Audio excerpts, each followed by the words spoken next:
नमस्कार दोस्तों, स्वागत है आपका हमारे channel target for IAS and MPSC with के। आज है 25 जनवरी 2021 और हम लोग डिस्कस करेंगे 24 और 25 जनवरी 2021 का करंट अफेयर। क्योंकि संडे को हमारी वीडियो आती नहीं है, इसका कारण सीधा सा एक है, एक दिन आपको प्रोवाइड होता है रिवाइज करने के लिए और मुझे होता है रेस्ट करने के लिए, और संडे को उतना ज़्यादा करंट अफेयर होता नहीं, तो इसलिए हम लोग मंडे को संडे का करंट अफेयर भी जो कुछ थोड़ा बहुत होता है उसे हम डिस्कस कर लेते हैं। तो इसी कार्यक्रम में हम लोग यहाँ पर आज 25 जनवरी के साथ साथ 24 जनवरी 2021 का करंट अफेयर भी डिस्कस करेंगे। साथ ही साथ यह भी बता देना चाहूंगा, अगर आप इस लेक्चर की पीडीएफ प्राप्त करना चाहते हैं दोस्तों, तो लिंक डिस्क्रिप्शन में है, आप वहां से हमारा टेलीग्राम चैनल ज्वाइन कर सकते हैं। फ्री ऑफ कॉस्ट पीडीएफ है, उसमें किसी भी प्रकार का कोई भी चार्जेस नहीं है, कभी भी कोई सी भी पीडीएफ आप वहां से प्राप्त कर सकते हैं, तो आप टेलीग्राम चैनल ज्वाइन कर लीजिए। साथ ही साथ यह भी बताना चाहूंगा, अगर आप पहली बार इस चैनल को विजिट कर रहे हैं तो प्लीज चैनल को सब्सक्राइब कर दीजिए, बेल आइकन को दबा दीजिए, जिससे कि आपको नोटिफिकेशन मिलते रहे। तो चलिए आज के इस करंट अफेयर्स में दोस्तों हम लोग डिस्कस करेंगे किस शहर में बन रही कन्वेंशन सेंटर का नाम नेताजी सुभाष चंद्र बोस के नाम पर होगा। काफी इंपॉर्टेंट है, नेताजी सुभाष चंद्र बोस, आजाद हिंद फौज की स्थापना इनके द्वारा की गई थी और मध्य प्रदेश से भी इनका काफी अधिक नाता है। वैसे तो इनका जन्म उड़ीसा कटक में हुआ था, पश्चिम बंगाल में इनका निवास रहा है अधिकतम समय, और सबसे कम उम्र में आईसीएस की परीक्षा भी इनके द्वारा पास की गई थी। और भी अन्य इंपॉर्टेंट करंट जो फैक्ट है इनसे संबंधित वह भी हम यहाँ पर डिस्कस करेंगे। तो चलिए आइए डिस्कस करते हैं आज का हमारा मध्य प्रदेश का करंट अफेयर। तो दोस्तों हमारा पहला क्वेश्चन है, किस शहर में बने रहे कन्वेंशन सेंटर का नाम नेताजी सुभाष चंद्र बोस के नाम पर होगा। एक कन्वेंशन सेंटर बनाया जा रहा है और उस कन्वेंशन सेंटर का नाम किसके नाम पर रखा गया है, नेताजी सुभाष चंद्र बोस के नाम पर उसका नाम रखा गया है। क्योंकि आपको बताना चाहूंगा, अभी उनकी 125वीं जो तिथि थी उसके आधार पर यह सब कार्यक्रम हुए हैं और उसी अंतर्गत यह फैसले लिए गए हैं। तो दोस्तों आपका पहला ऑप्शन है भोपाल में, ऑप्शन नंबर 2 है जबलपुर में, ऑप्शन नंबर 3 है इंदौर में और ऑप्शन नंबर 4 है शहडोल में। तो दोस्तों इसका राइट आंसर है हमारा ऑप्शन नंबर 2, जबलपुर। मध्य प्रदेश की संस्कृत राजधानी, नर्मदा नदी के किनारे बसी हुई भेड़ा घाट यहीं पर है। संदीप और भी अन्य इंपॉर्टेंट जो स्पॉट्स हैं वह यहीं पर हैं। यहाँ पर एक मंदिर है जिसे बोला जाता है 64 युगनी मंदिर। मध्य प्रदेश में 2 जगह पर इस तरीके के मंदिर हैं, एक है खजुराहो में और एक है जबलपुर में। और जबलपुर वाले का निर्माण किसने कराया था, कलचुरी वंश के युवराज नाम था उनका, उनके द्वारा इसका निर्माण कराया गया था। क्या नाम है इसका, आपका 64 युगनी मंदिर। इसे मध्य प्रदेश की सांस्कृतिक राजधानी भी कहा जाता है। मध्य प्रदेश में जब झंडा सत्याग्रह हुआ था दोस्तों, तो उसकी शुरुआत कहां से हुई थी, उसकी शुरुआत यहीं से हुई थी, 1923 में हुई थी। काफी इंपॉर्टेंट है, सेठ गोविंद दास वो उसके प्रमुख नेता थे। और भी इंपॉर्टेंट नाम है, द्वारिका प्रसाद मिश्र भी इससे संबंधित थे। ये इसकी शुरुआत कहां से हुई थी, उसकी शुरुआत यहीं से हुई थी। इसके बाद हम देखेंगे जो मध्य प्रदेश में स्वतंत्रता आंदोलन रहा है उसका भी यह प्रमुख केंद्र रहा है। और यहां पर यह भी आपको जानना होगा कि जो असहयोग आंदोलन के दौरान महात्मा गांधी जी ने भी यहां पर जबलपुर को विजिट किया था। कब किया था, यह किया था उन्होंने 1929 के दौरान उन्होंने यहां पर आकर विजिट किया था। तो जबलपुर काफी अधिक इंपॉर्टेंट है और स्पेशली अगर हम देखें भारत के स्वतंत्रता आंदोलन में इसका बहुत बड़ा योगदान है। प्राचीन काल से ही जबलपुर एक प्रमुख केंद्र रहा है। और अब हम यहां पर देखते हैं भोपाल। भोपाल मध्य प्रदेश की कैपिटल है। इसे मध्य प्रदेश में कब शामिल किया गया था, 1 जून, काफी इंपॉर्टेंट है दोस्तों, इसको याद रख लीजिए, 1949 को इसे मध्य प्रदेश में शामिल किया गया था। अर्थात हस्ताक्षर हो गए थे, यहाँ के जो नवाबों का शासन था यहाँ पर, उनके द्वारा हस्ताक्षर कर दिए गए थे भारत के विलय में जो भोपाल है उसका। इसके बाद आपको बताना चाहूंगा, भोपाल शुरू से ही मध्य प्रदेश की राजधानी नहीं थी, उसके पहले नागपुर मध्य प्रदेश की राजधानी थी। तो आप याद रखिए, कुछ पार्ट्स में डिवाइड किया गया था। तो भोपाल को किस पार्ट में रखा गया था, पार्ट सी में भोपाल को रखा गया था। काफी इंपॉर्टेंट आपको याद रखना है। अब विंध्य प्रदेश को आप जब देखेंगे तो उसकी 2 राजधानियां थी, एक थी आपकी जबलपुर और एक थी इंदौर, और 6-6 महीने के लिए यह राजधानियां हुआ करती थी। अब इंदौर से संबंधित कुछ इंपॉर्टेंट फैक्ट आपको यहां पर बताना चाहूंगा।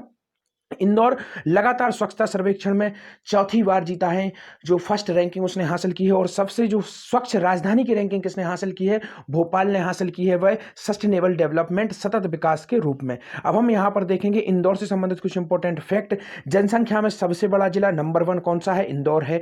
संभाग भी सबसे बड़ा जनसंख्या में कौन सा है, इंदौर है दोस्तों। और साक्षरता में सबसे छोटा संभाग, मैं यहां पर वर्ड बोल रहा हूं संभाग, तो याद रखिए यह संभाग है, जिला नहीं है दोस्तों। तो साक्षरता में सबसे जो कम साक्षरता किस संभाग में है, तो वह इंदौर में ही है दोस्तों। और यहां पर एक और इंपॉर्टेंट बताना चाहूंगा, साक्षरता में जो सबसे जो कम साक्षरता है वह जिला कौन सा है, वह है आपका अलीराजपुर। तो यह भी आप याद रख लीजिए, काफी इंपॉर्टेंट इस तरीके के फैक्ट होते हैं। शहडोल यहां पर मैं बताना चाहूंगा सबसे छोटा संभाग है जनसंख्या के रूप में, तो यह भी आप याद रखिए। और सबसे बड़ा संभाग तो हमारा इंदौर है ही, जिला भी इंदौर है ही। और क्षेत्रफल के हिसाब से जब आप देखेंगे तो जबलपुर हो जाता है सबसे लंबा। जो क्षेत्रफल है वो किसका है, जबलपुर संभाग का है। और जिले में कौन सा आ जाएगा, जिले में आ जाएगा आपका छिंदवाड़ा। और यहां पर एक और इंपॉर्टेंट फैक्ट बताना चाहूंगा, रानी कमलापति का जो मेला लगना है वह कहां पर लगेगा, भोपाल में ही लगेगा। तो यह भी आप लोग याद रख लीजिए। चलिए आइए देखते हैं नेक्स्ट, इसी से संबंधित नेक्स्ट क्वेश्चन।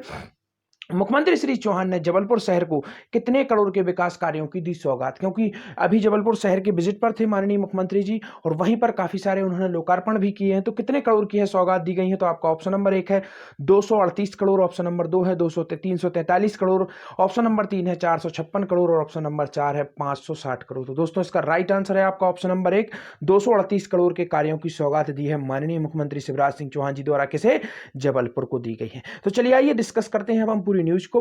नेताजी सुभाष चंद्र बोस के नाम पर होगा कन्वेंशन सेंटर का नाम, और यह कन्वेंशन सेंटर कहां पर बन रहा है, यह कन्वेंशन सेंटर बन रहा है आपका जबलपुर में। ऐसा ही एक संग्रहालय बनाया गया था, कहां पर बनाया गया था, अटल बिहारी वाजपेयी जी के नाम पर बनाया गया था। कहां पर बनाया गया था दोस्तों, उनकी जन्मस्थली ग्वालियर में। तो इसको याद रखिए, कहां पर बनाया गया था, अटल बिहारी वाजपेयी जी का वहां पर। और यहां पर कन्वेंशन सेंटर किसके नाम पर किया गया है, नेताजी सुभाष चंद्र बोस के नाम पर। और अटल बिहारी वाजपेयी जी की एक मूर्ति का भी अनावरण किया गया था, वह कहां पर किया गया था, वह भोपाल में किया गया था, मध्य प्रदेश की राजधानी में। तो यह सब काफी इंपॉर्टेंट फैक्ट है। मैं हमेशा कोशिश करता हूं आपको स्टैटिक जीएस और मध्य प्रदेश के जो करंट अफेयर्स जो हम लोग हमेशा डिस्कस करते रहते हैं उनको रिवाइज कराने की। इससे होगा ये कि अगर आप रिवाइज भी ना करें, क्योंकि जो कि बहुत कम हम लोग रिवाइज कर पाते हैं, तो आपका पूरा का पूरा रिवीजन हमारी इस करंट अफेयर की वीडियो में हो जाता है, और साथ ही साथ नए करंट अफेयर्स को भी हम लोग जान पाते हैं। तो देखते हैं, जबलपुर के विकास को लगेंगे पंख, 238 करोड़ रुपए से अधिक की दी सौगात। संस्कार राजधानी, जैसा कि मैंने शुरुआत में ही बताया था, जबलपुर को संस्कार राजधानी भी कहा जाता है। कोई विकास की कसर नहीं छोड़ी जाएगी। श्री शिवराज सिंह चौहान ने जबलपुर के नगरीय क्षेत्र में विकास कार्यों का लोकार्पण किया, शिलान्यास किया तथा हितग्राहियों और सभी लोगों से वह मिले। तो यह काफी इंपॉर्टेंट है, और उन्होंने यह वर्ड काफी अधिक इंपॉर्टेंट है जो इन्होंने जानकारी दी, और यह काफी अधिक इंपॉर्टेंट है, किसी भी एग्जाम में पूछा जा सकता है दोस्तों। तो मुख्यमंत्री शिवराज सिंह चौहान जी ने कहा कि नेताजी शहर में आए ही नहीं, बल्कि 6 माह से अधिक तक अवधि तक जेल की आजादी के लिए जेल में रहे थे। तो आपको याद रखना है, देश की आजादी के लिए सुभाष चंद्र बोस जी मध्य प्रदेश की किस जेल में 6 माह से अधिक तक समय के लिए बंद हुए थे, तो वह जबलपुर की जेल थी दोस्तों। इसे आपको याद रखना है। और कन्वेंशन सेंटर भी कहां पर खोला जा रहा है, जबलपुर में ही खोला जा रहा है। चलिए आइए देखते हैं नेक्स्ट क्वेश्चन। प्रेरणा स्थल के रूप में विकसित होगी नेताजी की बैरक, वर्तमान में यह किस शहर में है। तो दोस्तों जैसा कि शुरुआत में ही मैंने आपको यहां पर बता दिया है, तो इस क्वेश्चन का आंसर आप लोग इजी तरीके से दे जाएंगे। किस शहर में नेताजी सुभाष चंद्र बोस जी 6 माह के लिए जेल में बंद थे, तो वह बंद थे जबलपुर में दोस्तों। तो प्रेरणा स्थली के रूप में जो बैरक थी जहां पर वह बंद थे, उसका नाम क्या रख दिया गया है दोस्तों, यहां पर मैं आपको बताना चाहूंगा प्रेरणा स्थली। काफी इंपॉर्टेंट वर्ड है।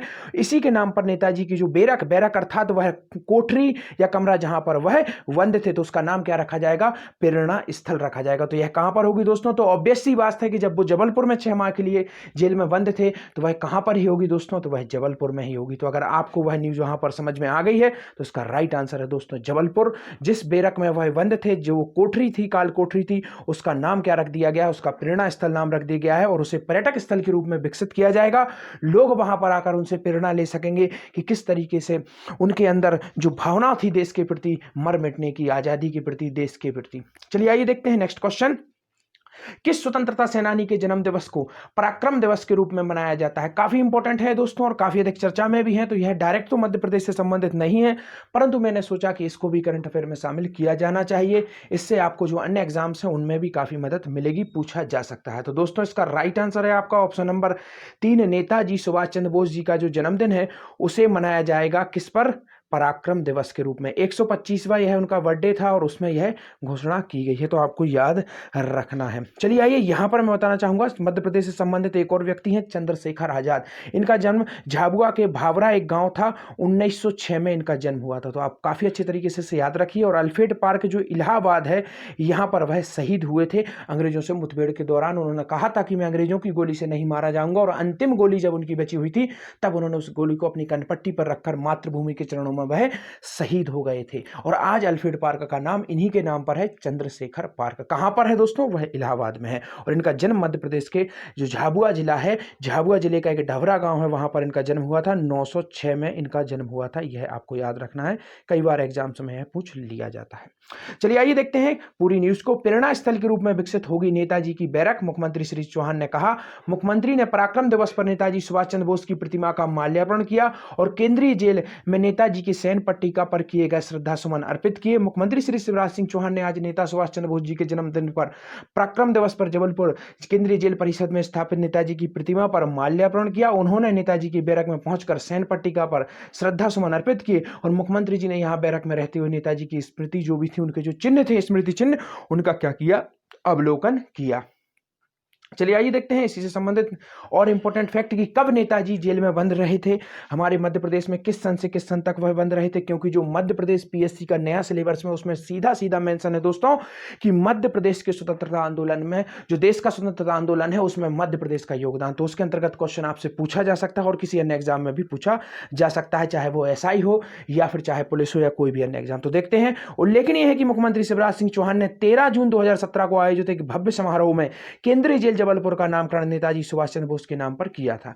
तो 2007 में ही आप दोस्तों समझ सकते हैं, 2007 में ही जो केंद्रीय जेल थी उसका नाम नेताजी सुभाष चंद्र बोस जी के नाम पर कर दिया गया था।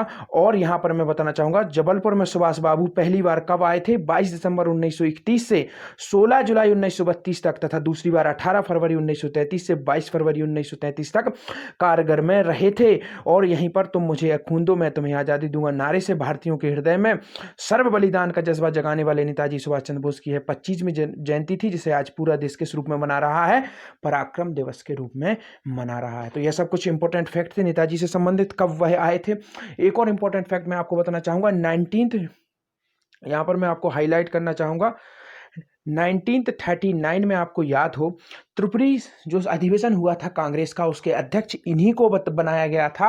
और वह कहां पर हुआ था? त्रिपुरी वर्तमान जबलपुर के पास में ही है। कलचुरी वंश की है राजधानी हुआ करती थी। कोक्कल इसके संस्थापक थे कलचुरी वंश के, और मध्य प्रदेश की है काफी अधिक इंपॉर्टेंट राजधानी थी। कोक्कल वंश दो भागों में बटा हुआ था दोस्तों, एक था महिष्मती शाखा और एक थी त्रिपुरी वाली शाखा। और हमें फोकस रखना है त्रिपुरी वाली शाखा पर, और इसके संस्थापक थे कोक्कल, और काफी इंपॉर्टेंट यह रहा है। तो चलिए आइए देखते हैं आज का मेरा क्वेश्चन। जैसा कि डेली बेसिस पर पूछता हूं मैं आप लोगों से क्वेश्चन, और आज का हमारा क्वेश्चन है कि मातृ वंदना योजना के क्रियान्वयन में मध्य प्रदेश का कौन सा स्थान रहा है। यहां पर मैं बताना चाहूंगा यह मातृ वंदना योजना किससे संबंधित है?